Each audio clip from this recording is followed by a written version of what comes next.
خلافت کے منصب پر فائز رہے، جو کہ 2 سال اور 3 ماہ کا عرصہ بنتا ہے۔ اس کے بعد آپ رضی اللہ تعالی عنہ اس جہان فانی سے کوچ کر گئے۔ ناظرین، حضرت ابوبکر صدیق رضی اللہ تعالی عنہ کو خلافت کی ذمہ داریاں سنبھالتے ہی 3 ایسے فتنوں کا سامنا کرنا پڑا کہ اگر آپ ان کو اپنی خداداد، بہادری اور حکمت و بصیرت کے ساتھ نہ روکتے تو ابتدائی دور ہی میں امت ٹوٹ پھوٹ کا شکار ہو جاتی۔ پہلا فتنہ اقتدار کے ان بھوکوں کا تھا جو نبی اکرم صلی اللہ علیہ وسلم کے آخری ایام میں نبوت کا جھوٹا دعویٰ کر کے سرزمین عرب کے مختلف گوشوں میں اٹھ کھڑے ہوئے تھے اور ہزاروں نو مسلم اور ناسمجھ لوگ ان کے پیروکار بن گئے تھے۔ ان جھوٹے نبیوں میں اسود انسی، طلیحہ بن خویلد، مسیلمہ کذاب اور بنو تمیم کی ایک عورت سجاح شامل تھی۔ دوسرا فتنہ ارتداد کا تھا۔ نجد، یمن اور دوسرے علاقوں میں ہزاروں لوگ یہ تصور کر کے کہ نبی اکرم صلی اللہ علیہ وسلم کی وفات کے ساتھ اسلام کی شمع بھی کل ہو چکی، مرتد ہو گئے تھے۔ انہوں نے دوبارہ اپنا آبائی مذہب اختیار کر لیا تھا۔ ناظرین، تیسرا فتنہ ان لوگوں کا تھا جو زکوٰۃ ادا کرنے سے انکار کر رہے تھے۔ زکوٰۃ کے منکرین نے دربار خلافت میں اپنے نمائندے بھیج کر مطالبہ کیا کہ وہ توحید و رسالت اور اسلام کے تمام ارکان کو مانتے ہیں، مگر انہیں زکوٰۃ معاف کر دی جائے۔ ناظرین، بعض صحابہ کرام نے حالات کی نزاکت اور وقتی مصلحت کو دیکھتے ہوئے حضرت ابوبکر صدیق رضی اللہ تعالی عنہ کو یہ رائے دی کہ فی الحال ان لوگوں کا یہ مطالبہ منظور کر لیا جائے اور زکوٰۃ ادا نہ کرنے کی چھوٹ دے دی جائے۔ حضرت عمر فاروق رضی اللہ تعالی عنہ جیسے دلیر اور بلند حوصلہ انسان کا مشورہ بھی یہی تھا کہ بغاوت کے فتنے سے بچنے کے لیے ان کی یہ شرط مان لی جائے۔ انہوں نے حضرت ابوبکر صدیق رضی اللہ تعالی عنہ سے کہا، یہ لوگ کلمہ لا الہ الا اللہ تو پڑھ رہے ہیں، آپ ان سے کیوں جنگ کرنا چاہتے ہیں؟ لیکن حضرت ابوبکر صدیق رضی اللہ تعالی عنہ سیاسی مصلحتوں اور وقتی ضرورتوں کو نظر انداز کرتے ہوئے اسلام کو اصلی شکل میں باقی رکھنے کا عزم کیے ہوئے تھے۔ اس لیے آپ رضی اللہ تعالی عنہ نے فرمایا، اللہ کی قسم، جو شخص زکوٰۃ کو نماز کے برابر اہمیت نہیں دے گا، میں اس سے ضرور لڑوں گا۔ نبی اکرم صلی اللہ علیہ وسلم کے زمانے میں جو لوگ زکوٰۃ میں بکری کا ایک بچہ بھی دیتے تھے، اگر آج اس کی ادائیگی روکیں گے تو میں ان سے بزور شمشیر لے کر رہوں گا۔ ناظرین، باطل کے ان تمام گروہوں سے نمٹنا ضروری تھا، مگر حضرت ابوبکر صدیق رضی اللہ تعالی عنہ نے جس کام کو سب سے زیادہ اہمیت دی وہ حضرت اسامہ بن زید رضی اللہ تعالی عنہ کے اس لشکر کی روانگی تھی جو نبی اکرم صلی اللہ علیہ وسلم نے اپنے آخری ایام میں ترتیب دیا تھا، مگر آپ صلی اللہ علیہ وسلم کی بیماری اور پھر وفات کے سبب اب تک یہ لشکر مدینہ منورہ کے باہر رکا ہوا تھا۔ اس لشکر کی روانگی کا معاملہ سامنے آیا تو حضرت عمر، حضرت عثمان، حضرت سعد بن ابی وقاص اور حضرت سعید بن زید رضی اللہ تعالی عنہم جیسے اکابر آپ کی خدمت میں حاضر ہوئے اور اس کی روانگی مؤخر کرنے کا مشورہ دیتے ہوئے کہا، عرب میں ہر طرف بغاوت پھیل چکی ہے، اس لشکر کو شام بھیجنے کا کوئی فائدہ نہیں، اسے مرتدین کے خلاف روانہ کیجیے۔ اس لشکر کی عدم موجودگی میں مدینہ محفوظ نہیں رہے گا، یہاں ہمارے بچے اور خواتین ہیں۔ آپ رومیوں سے جہاد کو اس وقت تک ملتوی رکھیں جب تک مرتدین کا معاملہ ختم نہ ہو جائے۔ حضرت ابوبکر صدیق رضی اللہ تعالی عنہ نے ان کی باتیں بوجھل طبیعت کے ساتھ سنی اور پھر گویا ہوئے، مزید کچھ کہنا ہے؟ وہ بولے، جی نہیں، ہم اپنی بات کہہ چکے۔ تب آپ رضی اللہ تعالی عنہ نے فرمایا، اس ذات کی قسم جس کے قبضے میں میری جان ہے، اگر درندے مدینہ میں گھس کر مجھے کھا جائیں تب بھی میں اس لشکر کو ضرور بھیجوں گا۔ بھلا یہ کیسے ہو سکتا ہے کہ میں اسے روک لوں جبکہ جناب رسول اللہ صلی اللہ علیہ وسلم، جن پر آسمان سے وحی نازل ہوتی تھی، فرما گئے ہیں کہ اس لشکر کو روانہ کر دو۔ حضرت ابوبکر صدیق رضی اللہ تعالی عنہ کا اٹل فیصلہ سن کر سب خاموش ہو گئے، تاہم بعض حضرات نے تجویز دی کہ اسامہ بن زید رضی اللہ تعالی عنہ کی جگہ اکابر صحابہ میں سے کسی کو امیر بنا دیا جائے۔ حضرت ابوبکر صدیق رضی اللہ تعالی عنہ یہ سن کر بڑے جوش سے بولے، جسے رسول اللہ صلی اللہ علیہ وسلم نے امیر بنایا ہے، تم اسے معزول کرنے کا مشورہ دے رہے ہو؟ ناظرین، لشکر روانگی کے لیے تیار ہوا تو حضرت ابوبکر صدیق رضی اللہ تعالی عنہ مجاہدین کی حوصلہ افزائی کے لیے اس طرح ساتھ چلے کہ آپ پیدل تھے اور حضرت اسامہ بن زید رضی اللہ تعالی عنہ گھوڑے پر سوار تھے۔ حضرت اسامہ رضی اللہ تعالی عنہ نے مؤدبانہ طور پر درخواست کی، خلیفۃ الرسول آپ سوار ہو جائیں ورنہ میں بھی پیدل چلوں گا۔ حضرت ابوبکر صدیق رضی اللہ تعالی عنہ بولے، نہ تمہیں اترنے کی ضرورت ہے اور نہ مجھے سوار ہونے کی، کیا حرج ہے کہ میرے پیروں پر اللہ کے رستے کی کچھ دھول لگ جائے؟ مجاہد کو تو ہر قدم پر 700 نیکیاں ملتی ہیں۔ آپ رضی اللہ تعالی عنہ مشاورت کے لیے حضرت عمر فاروق رضی اللہ تعالی عنہ کو اپنے ساتھ مدینہ منورہ میں رکھنا چاہتے تھے، مگر وہ لشکر اسامہ میں شامل تھے۔ آپ نے نظم و ضبط کی اعلیٰ ترین مثال قائم کرتے ہوئے انہیں خود روکنے کے بجائے حضرت اسامہ بن زید رضی اللہ تعالی عنہ سے انہیں اپنے پاس رکھنے کی باقاعدہ اجازت لی۔ اس طرح سب پر واضح ہو گیا کہ امیر کا مقام کیا ہے اور نظم و ضبط کسے کہتے ہیں۔ ناظرین، روانگی کے وقت حضرت ابوبکر صدیق رضی اللہ تعالی عنہ نے حضرت اسامہ بن زید رضی اللہ تعالی عنہ کو یہ ہدایات دیں: خیانت اور بدعہدی مت کرنا، بچوں، بوڑھوں اور عورتوں کو قتل نہ کرنا، کھجوروں اور پھلدار درختوں کو نہ کاٹنا۔ تمہیں وہاں عبادت خانوں میں گوشہ نشین راہب ملیں گے، ان کو کوئی تکلیف نہ پہنچانا۔ ناظرین، لشکر اسامہ میں 2000 پیادے اور 1000 گھڑ سوار تھے۔ نبی اکرم صلی اللہ علیہ وسلم کی زندگی میں جو افراد اس میں شامل ہوئے تھے ان میں سے کوئی کم نہ ہوا۔ حضرت اسامہ بن زید رضی اللہ تعالی عنہ کے لشکر کی روانگی کے بعد مدینہ منورہ میں عسکری طاقت بہت کم رہ گئی تھی، اس لیے مرتد قبائل نے مدینہ منورہ کے ارد گرد جمع ہونا شروع کر دیا تھا۔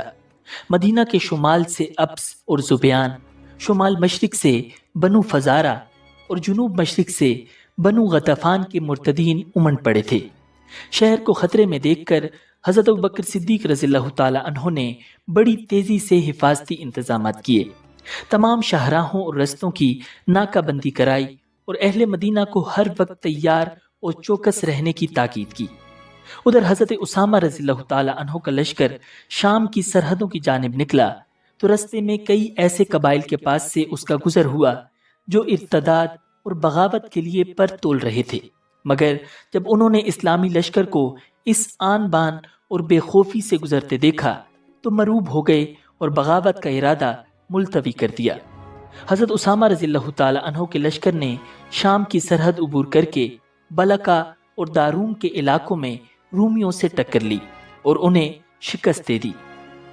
لشکر اسامہ کی کامیابی کی خبریں سن کر وہ باغی قبائل جو مدینہ کے شمال اور مشرق میں صرف چند میل دور پڑاؤ ڈالے ہوئے تھے سہم گئے۔ وہ کہہ رہے تھے، اگر مدینہ والوں میں غیر معمولی طاقت نہ ہوتی تو اس حالت میں وہ یہ لشکر روانہ نہیں کر سکتے تھے، چنانچہ انہیں مدینہ پر حملے کی جرت نہ ہوئی۔ حضرت ابوبکر صدیق رضی اللہ تعالی عنہ نے بھی لشکر اسامہ کی واپسی تک احتیاط سے کام لیا اور مدینہ کے دفاع پر توجہ دیتے ہوئے باغیوں کے خلاف کوئی کارروائی نہ کی۔ 40 دن بعد جو ہی حضرت اسامہ رضی اللہ تعالی عنہ فتح کا پرچم لہراتے ہوئے واپس آئے تو حضرت ابوبکر صدیق رضی اللہ تعالی عنہ نے انہیں مدینہ منورہ میں اپنا نائب بنایا اور خود لشکر لے کر باغیوں کی سرکوبی کے لیے چل پڑے۔ صحابہ کرام نے اصرار بھی کیا کہ آپ کا دارالخلافہ میں رہنا ضروری ہے، مگر آپ رضی اللہ تعالی عنہ نہ رکے۔ لشکر لے کر بذات خود سپہ سالار کی ذمہ داریاں انجام دیتے ہوئے آپ نے مدینہ کے گرد و نواح میں پیش قدمی کی۔ ناظرین، یہ جمادی الاخرہ کے ایام تھے۔ ابس، زبیان، بنو مرہ اور بنو کنانہ کے فسادی مدینہ کے اطراف میں منڈلا رہے تھے۔ حضرت ابوبکر صدیق رضی اللہ تعالی عنہ نے اچانک یلغار کی اور ایک دن صبح کا اجالا نمودار ہونے سے قبل انہیں جا لیا۔ فسادی انہیں یکا یک سامنے پا کر دہشت زدہ ہو گئے۔ مسلمان ان پر پل پڑے۔ سورج نکلتے نکلتے حریف لاشوں کے ڈھیر چھوڑ کر فرار ہو چکا تھا۔ یہ فتنہ انگیزوں کے خلاف پہلی فتح تھی۔ اس کے بعد آپ رضی اللہ تعالی عنہ نے مدینہ منورہ سے 12 میل دور ذی القصہ کے مقام پر کیمپ لگا کر فوج کو 11 حصوں میں تقسیم کر دیا۔ ہر حصے پر تجربہ کار صحابہ کرام کو امیر مقرر کیا اور ایک مربوط نقشہ جنگ مرتب کر کے ان 11 لشکروں کو پورے جزیرت العرب میں پھیلا دیا۔ آپ کا سب سے بڑا ہدف اب جھوٹے نبیوں کو سبق سکھانا تھا۔ ناظرین، آپ اس سے قبل تمام مرتد سرداروں، نبوت کے جھوٹے دعوے داروں اور ان کے پیروکاروں کی طرف اپنے قاصد بھیج کر انہیں دوبارہ اسلام کی دعوت دے چکے تھے۔ آپ کے نائبین سر توڑ کوششیں کر چکے تھے کہ یہ گمراہ لوگ دوبارہ ہدایت پر آ جائیں، مگر بہت کم لوگوں پر اس دعوت کا اثر ہوا۔ چنانچہ حضرت ابوبکر صدیق رضی اللہ تعالی عنہ بھی پوری قوت، ہمت اور ایمانی جوش کے ساتھ ان کے مقابلے پر آ گئے۔ ناظرین، بنو اسد کے سردار طلیحہ نے نبوت کا دعویٰ کر کے اپنے ارد گرد ایک بھاری جمعیت اکٹھی کر لی تھی۔ اس کا دعویٰ تھا کہ جبریل علیہ السلام اس کے پاس بھی آیات لاتے ہیں۔ اس کی من گھڑت آیات کچھ اس قسم کی تھیں: قسم ہے شہری کبوتر اور جنگلی کبوتر کی اور روزہ دار لٹورے کی، ان سب نے تم سے کئی سال پہلے روزے رکھے، ہماری حکومت شام تک پھیل کر رہے گی۔ ناظرین، لوگوں کو گمراہ کرنے کے لیے وہ طرح طرح کی شوبدہ بازیاں دکھاتا تھا۔ ایک بار اس نے ریگستان میں پانی کے بڑے بڑے مٹکے چھپا دیے۔ جب اس کے ساتھیوں کو پانی کی تنگی محسوس ہوئی تو وہ بولا، گھوڑوں پر سوار ہو کر اس سمت چند میل طے کرو، پانی کے مٹکے ملیں گے۔ لوگوں کو اس جگہ پانی ملا تو اسے طلیحہ کا معجزہ سمجھے۔ اس شوبدہ بازی کے ذریعے اس نے بنو اسد، بنو غطفان اور بنو طے کو بھی اپنے ساتھ ملا لیا تھا۔ غرض یہ ایک مہلک فتنہ تھا جس نے مدینہ منورہ کے مشرق کو گرد آلود کر دیا تھا۔ ناظرین، طلیحہ کی سرکوبی کے لیے حضرت ابوبکر صدیق رضی اللہ تعالی عنہ نے اسلام کے بہترین سپہ سالار حضرت خالد بن ولید رضی اللہ تعالی عنہ کو منتخب کیا۔ اس وقت طلیحہ اپنی فوج کے ساتھ بزاحہ کے مقام پر موجود تھا۔ حضرت ابوبکر صدیق رضی اللہ تعالی عنہ نے حضرت خالد بن ولید رضی اللہ تعالی عنہ کو روانہ کرتے ہوئے ہدایت کی، پہلے قبیلہ بنو طے کے پاس جانا، پھر بزاحہ کا رخ کرنا۔ اس مہم سے فارغ ہو کر بطاح میں بنو تمیم کے مالک بن نویرہ کی خبر لینا اور میرا دوسرا حکم آنے تک وہیں ٹھہرنا۔ ناظرین، ان ہدایات میں سے ہر ایک بڑی گہری حکمتوں پر مبنی تھی۔ حضرت خالد بن ولید رضی اللہ تعالی عنہ حکم کے مطابق متاثرہ علاقوں میں پہنچے اور سب سے پہلے بنو طے سے رابطہ کیا۔ یہ لوگ طلیحہ کی حمایت کے باوجود ابھی تک اسلام پر قائم تھے۔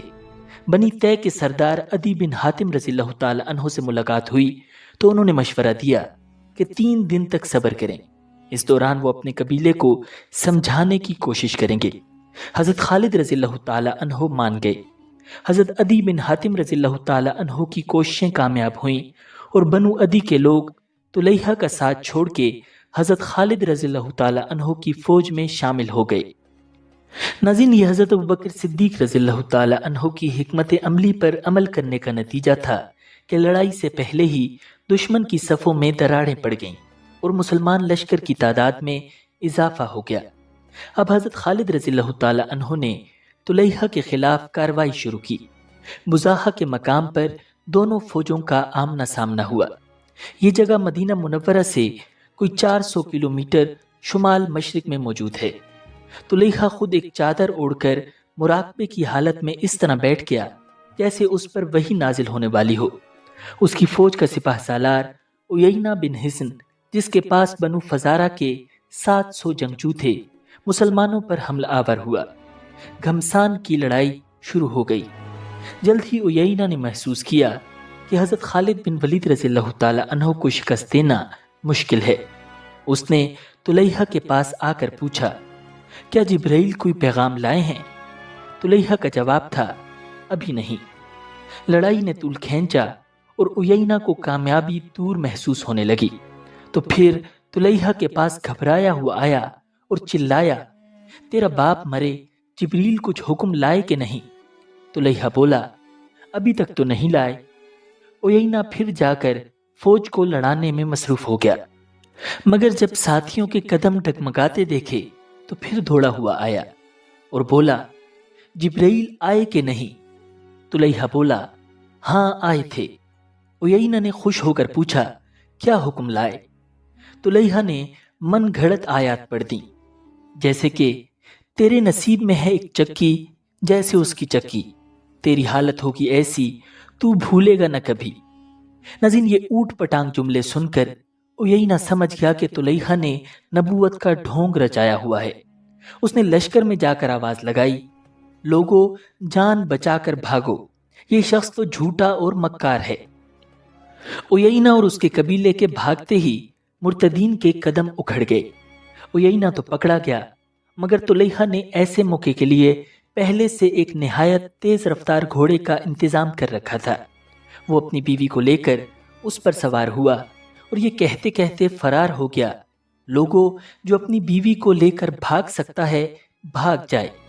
وہ جان بچا کر شام پہنچ گیا، پھر مدتوں ادھر ادھر مارا مارا پھرتا رہا، آخر دوبارہ مسلمان ہو گیا اور حضرت ابوبکر صدیق رضی اللہ تعالی عنہ کے دربار میں معافی کی درخواست بھیج دی۔ حضرت ابوبکر صدیق رضی اللہ تعالی عنہ نے ارتداد سے توبہ طائب ہونے والوں کے لیے نرم رویہ اپنایا تھا، چنانچہ اس کی معذرت قبول کر لی گئی۔ بعد میں طلیحہ نے عراق کے جہاد میں اسلام کے بہترین سپاہی کا کردار ادا کیا۔ ناظرین، اویینہ نے بھی اسلام قبول کر لیا اور اسے بھی رہا کر دیا گیا۔ ناظرین، طلیحہ کے لشکر سے نمٹنے کے بعد حضرت خالد بن ولید رضی اللہ تعالی عنہ حضرت ابوبکر صدیق رضی اللہ تعالی عنہ کی ہدایت کے مطابق اسی علاقے میں ٹھہرے رہے۔ ان دنوں بنو غطفان، حوازن اور بنو سلیم کے مرتدین ایک عورت سلمہ بنت مالک جو کہ ام زمل کے نام سے مشہور تھی، اس کی قیادت میں جمع ہو چکے تھے۔ ایک جہاد میں یہ قید ہو کر حضرت عائشہ صدیقہ رضی اللہ تعالی عنہا کی باندی بنی تھی۔ انہوں نے احسان کرتے ہوئے اسے رہا کر دیا تھا۔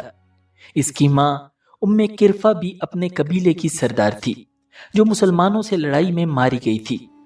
ام زمل نے ماں کے انتقام کے جوش میں عرب قبائلیوں کو اپنے ارد گرد جمع کر لیا تھا اور انہیں مسلمانوں سے لڑنے پر آمادہ کر لیا تھا۔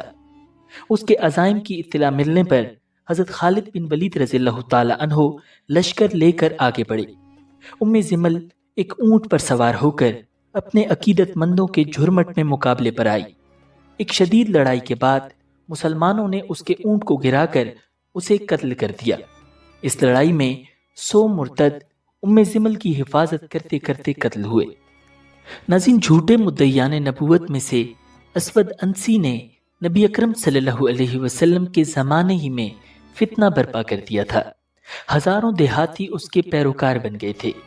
اسود انسی کی سرکشی کا یہ عالم تھا کہ اس نے یمن کے ایک مشہور تابعی حضرت ابو مسلم خولانی رحمۃ اللہ علیہ کو اپنی جھوٹی نبوت کا کھلم کھلا انکار کرنے کی پاداش میں گرفتار کر کے بے دریغ بھڑکتے الاؤ کے شعلوں میں پھینک دیا تھا۔ تاہم ابو مسلم خولانی رحمہ اللہ بالکل محفوظ رہے۔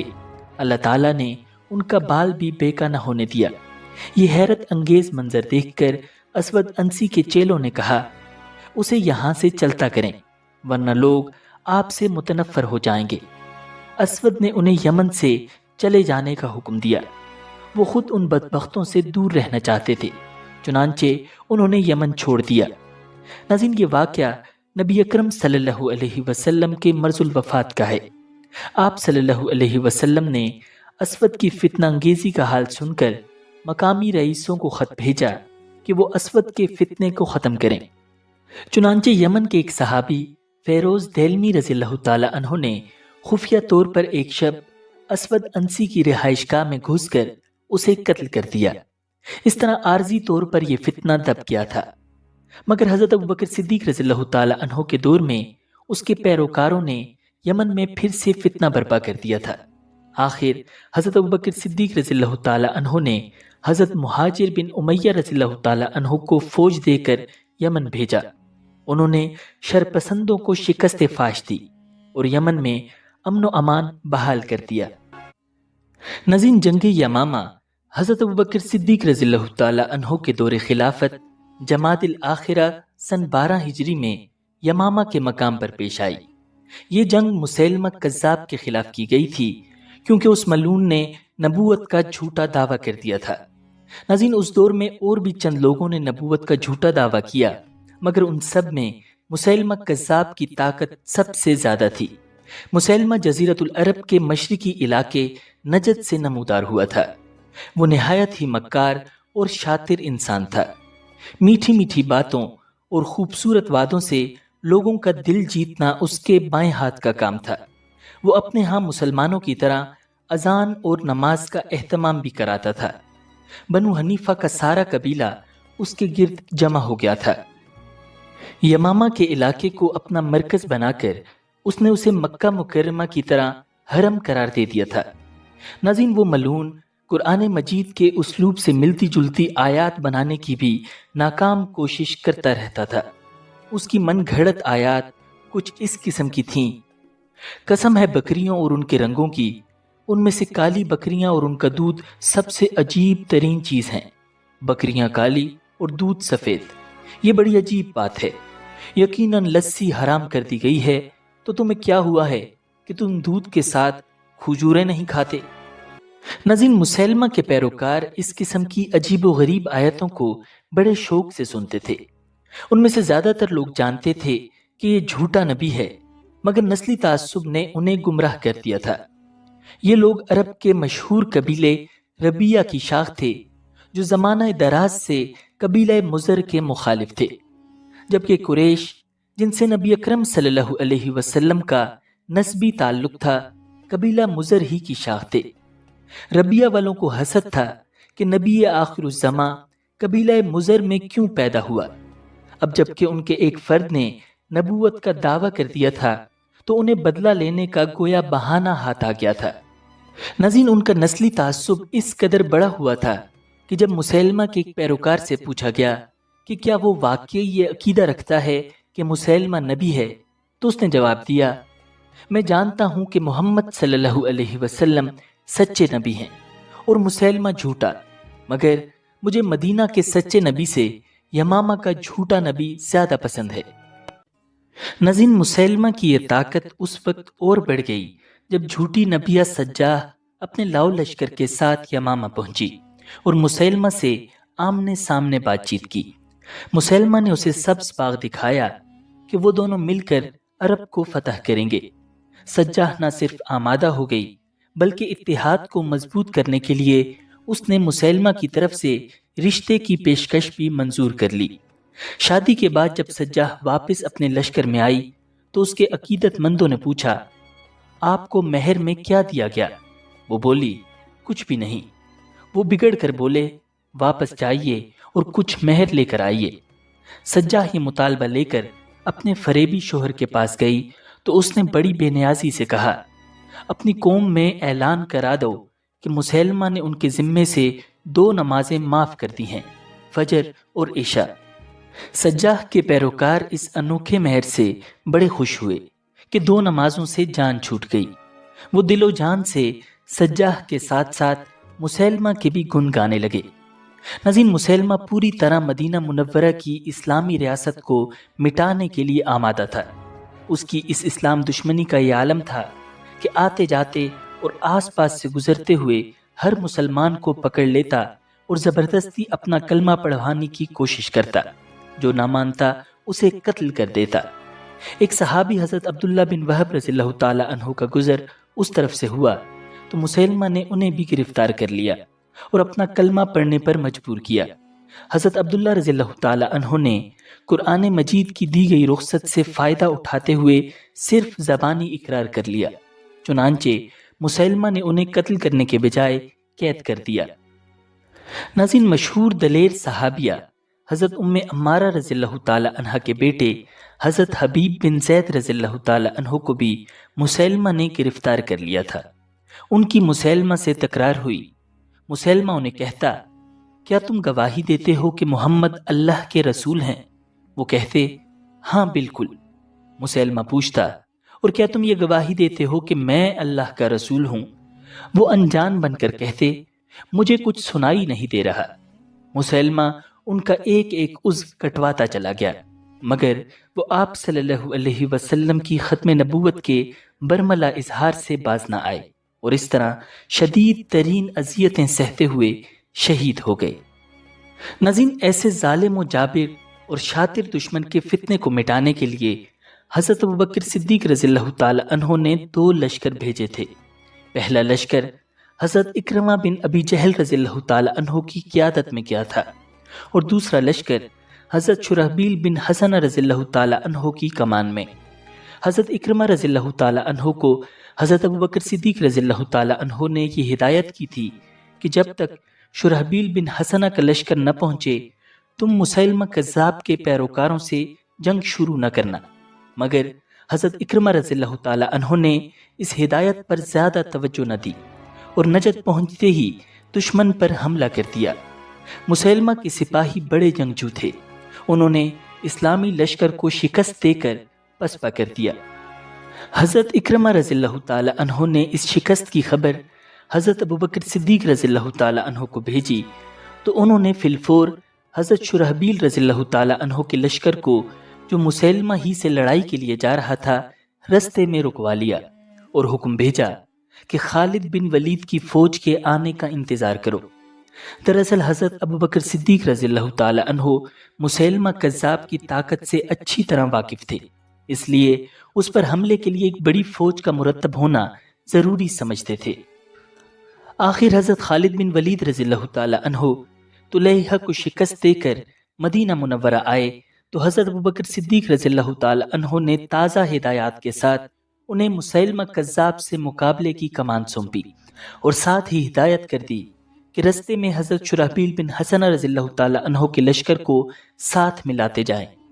حضرت خالد بن ولید رضی اللہ تعالی عنہ اس حکم کے مطابق حضرت شرحبیل رضی اللہ تعالی عنہ کے لشکر کو ساتھ لیتے ہوئے یمامہ پہنچے۔ ناظرین، مسیلمہ کے ہاتھوں شہید کیے جانے والے حضرت حبیب بن زید رضی اللہ تعالی عنہ کی والدہ حضرت ام عمارہ رضی اللہ تعالی عنہ بھی اپنے دوسرے بیٹے حضرت عبداللہ بن زید رضی اللہ تعالی عنہ کے ساتھ اس لشکر کشی میں شریک تھیں۔ لشکر کی آمد کی خبر سن کر مسیلمہ کذاب بنی حنیفہ کے 40,000 مسلح افراد کے ساتھ اقربہ کے میدان میں صف بندی کر چکا تھا۔ مسلمانوں کے پہنچتے ہی شدت کی جنگ چھڑ گئی۔ بنی حنیفہ اپنے جھوٹے نبی اور قومی حمیت کی خاطر غیر معمولی جوش و جذبے سے لڑ رہے تھے۔ مسلمانوں کو اتنی سخت مزاحمت کا پہلے کسی جنگ میں تجربہ نہیں ہوا تھا۔ کئی نامور صحابہ کرام یکے بعد دیگرے شہید ہو گئے۔ مہاجرین کے علمبردار حضرت عبداللہ بن حفص رضی اللہ تعالی عنہ شہید ہوئے تو حضرت سالم رضی اللہ تعالی عنہ نے جھنڈا سنبھال لیا، جن کی قرات کی تعریف خود رسول اللہ صلی اللہ علیہ وسلم نے فرمائی تھی۔ ناظرین، حضرت عمر رضی اللہ تعالی عنہ کے بڑے بھائی حضرت زید بن خطاب رضی اللہ تعالی عنہ نے صحابہ کرام کو حوصلہ دلاتے ہوئے کہا، لوگو دشمن پر وار کرو اور آگے بڑھتے چلے جاؤ۔ لڑائی کی یہ حالت تھی کہ کبھی مسلمان غالب آنے لگتے اور کبھی کفار۔ ایک بار مسلمانوں کے قدم اکھڑ گئے اور دشمن انہیں دھکیلتے ہوئے ان کی خیمہ گاہ تک آن پہنچے۔ حضرت ثابت بن قیس رضی اللہ تعالی عنہ نے مسلمانوں کی یہ حالت دیکھی تو پکار کر کہا، اے اللہ، میں مسلمانوں کی طرف سے تجھ سے معذرت کرتا ہوں۔ یہ کہہ کر حملہ کیا اور لڑتے لڑتے شہید ہو گئے۔ ناظرین، حضرت سالم، حضرت ابو حذیفہ اور حضرت زید بن خطاب رضی اللہ تعالی عنہم نے بھی اپنی جانیں قربان کر دیں۔ میدان جنگ میں دیر تک گھمسان کی لڑائی ہوتی رہی۔ آخرکار حضرت خالد بن ولید رضی اللہ تعالی عنہ نے مسلمانوں کو منظم کر کے ایک زوردار حملہ کیا اور دشمن کی صفیں الٹ دیں۔ منکرین ختم نبوت سر پر پاؤں رکھ کر میدان جنگ سے بھاگ نکلے۔ میدان جنگ سے کچھ دور بلند و بالا دیواروں میں گھرا ہوا ایک باغ تھا جسے حدیقۃ الرحمن کہا جاتا تھا۔ منکرین ختم نبوت فرار ہو کر اس باغ میں مورچہ بند ہو گئے۔ مسلمان وہاں تک پہنچے تو وہ دروازہ بند کر چکے تھے، اندر داخل ہونے کی کوئی صورت نہ تھی۔ حضرت انس بن مالک رضی اللہ تعالی عنہ کے بھائی حضرت برا رضی اللہ تعالی عنہ نے یہ منظر دیکھ کر اصرار کیا کہ انہیں اچھال کر باغ میں ڈال دیا جائے تاکہ وہ اندر سے دروازہ کھول دیں۔ پہلے پہل مسلمان نہ مانے، مگر ان کے اصرار پر انہیں اندر پھینک دیا گیا۔ وہ لڑتے بھڑتے دروازہ کھولنے میں کامیاب ہو گئے۔ تب تک انہیں 80 سے زائد زخم لگ چکے تھے۔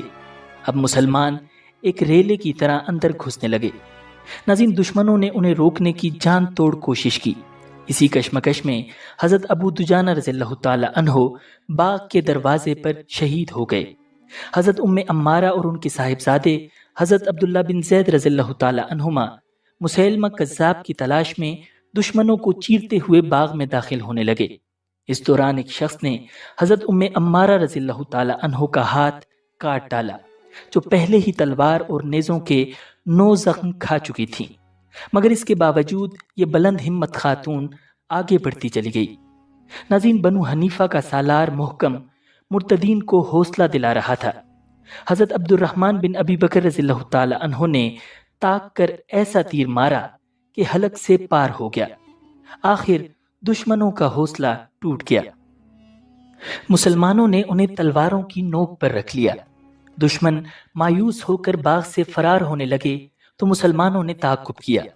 مسیلمہ کذاب بھی مفرورین کے ساتھ بھاگنے کی کوشش کر رہا تھا، مگر وحشی بن حرب رضی اللہ تعالی عنہ گھات میں تھے۔ ناظرین، حضرت وحشی رضی اللہ تعالی عنہ غزوہ احد میں حضرت حمزہ رضی اللہ تعالی عنہ جیسے عظیم شخص کے قتل کے بدلے بڑی نیکی کے طور پر اس بدترین انسان کو قتل کرنا چاہتے تھے۔ انہوں نے اپنے روایتی انداز میں ایسا برچھا مارا کہ ملعون گھائل ہو کر وہیں گر پڑا۔ اسی لمحے حضرت ام عمارہ رضی اللہ تعالی عنہ کے بیٹے حضرت عبداللہ بن زید رضی اللہ تعالی عنہ نے تلوار کا وار کر کے اس کا کام تمام کر دیا۔ ناظرین، اس ہولناک جنگ میں مدینہ کے مہاجرین و انصار میں سے 360 صحابہ کرام نے جام شہادت نوش کیا، جن میں سے 35 بڑے نامور قاری اور حافظ قرآن تھے۔ دشمن کے 7000 افراد میدان جنگ میں، 7000 باغ میں اور تقریباً اتنے ہی فرار ہوتے ہوتے مارے گئے۔ ناظرین، جنگ یمامہ سن 11 ہجری کے آخر میں پیش آئی تھی۔ یہ جزیرۃ العرب میں برپا ہونے والے فتنوں کے خلاف آخری بڑی کارروائی تھی۔ اس کے بعد فتنوں کا زور بالکل ٹوٹ گیا۔ حضرت ابوبکر صدیق رضی اللہ تعالی عنہ کے جرنیلوں نے عرب کے ہر شورش زدہ گوشے میں پہنچ کر وہاں بغاوت کے شعلوں کو ٹھنڈا کیا، اور حضرت ابوبکر صدیق رضی اللہ تعالی عنہ کے تدبر، استقامت اور منصوبہ بندی کی بدولت 1 سال کے اندر اندر پورے ملک میں مکمل امن و امان قائم ہو گیا۔ ناظرین، جنگ یمامہ میں حفاظ و قراء کی اتنی بڑی تعداد کے شہید ہو جانے سے حضرت ابوبکر صدیق رضی اللہ تعالی عنہ کو شدید تشویش لاحق ہوئی۔ اس وقت تک قرآن مجید لکھ کر محفوظ نہیں کیا جاتا تھا، زیادہ تر زبانی یاد کرنے کا رواج تھا۔ حضرت ابوبکر صدیق رضی اللہ تعالی عنہ کو خطرہ محسوس ہوا کہ کہیں حفاظ کے ختم ہو جانے سے قرآن ضائع نہ ہو جائے، چنانچہ انہوں نے قرآن مجید کو کتابی شکل میں جمع کرنے کا ارادہ کیا۔ پہلے حضرت عمر رضی اللہ تعالی عنہ کے سامنے اپنی رائے پیش کی۔ دونوں حضرات نے اس موضوع پر کھل کر بحث کی اور آخر طے ہو گیا کہ یہ کام کرنا ضروری ہے۔ انصار میں سے حضرت زید بن ثابت رضی اللہ تعالی عنہ کے ذمے یہ کام لگایا گیا، جو کہ کاتب وحی رہے تھے اور نوجوان صحابہ کرام میں علم و فضل کے لحاظ سے ممتاز تھے۔ انہوں نے دن رات ایک کر کے یہ عظیم مہم انجام دی۔ ناظرین، رسول اللہ صلی اللہ علیہ وسلم کی زندگی میں قرآن مجید کی مختلف آیات اور صورتیں چمڑے کے پارچوں، کھجور کی چھالوں اور شانے کی چوڑی ہڈیوں پر مختلف صحابہ کرام کے پاس لکھی ہوئی تھیں۔ حضرت زید بن ثابت رضی اللہ تعالی عنہ نے ان تمام تحریری وسائل اور حافظوں کی یادداشت کو بروئے کار لا کر ایک مکمل محفوظ نسخہ تیار کیا، جو حضرت ابوبکر صدیق رضی اللہ تعالی عنہ کے پاس رکھ دیا گیا۔ ناظرین، یہی نسخہ بعد میں خلیفہ دوئم حضرت عمر فاروق رضی اللہ تعالی عنہ اور پھر ان کی شہادت کے بعد ان کی صاحبزادی ام المؤمنین حضرت حفصہ رضی اللہ تعالی عنہ کے پاس رہا تھا۔ حضرت عثمان رضی اللہ تعالی عنہ کے دور میں جب یہ شکایت ملی کہ دور دراز کے علاقوں میں لوگ قرآن مجید کی قرأت میں اختلافات کا شکار ہو رہے ہیں، تو اسی نسخے کو دوبارہ حضرت زید بن ثابت رضی اللہ تعالی عنہ کے حوالے کیا گیا، اور انہوں نے قرآن مجید کے ماہر صحابہ کی ایک جماعت کے ساتھ مل کر اس اصل نسخے سے مختلف نسخے تیار کر کے پورے عالم اسلام میں ان کی اشاعت کرائی۔ ناظرین، ویڈیو مکمل دیکھنے کا شکریہ۔ اگر آپ کو یہ ویڈیو پسند آئی ہے تو ویڈیو کو لائک کیجئے اور کامنٹ سیکشن میں اپنی رائے سے ضرور آگاہ کیجئے گا۔ اسی طرح کی اسلامی تاریخ سے متعلق ویڈیوز دیکھنے کے لیے ہمارے چینل کو سبسکرائب کیجئے۔ ملتے ہیں بہت جلد ایک نئی ویڈیو کے ساتھ۔ اللہ نگہبان۔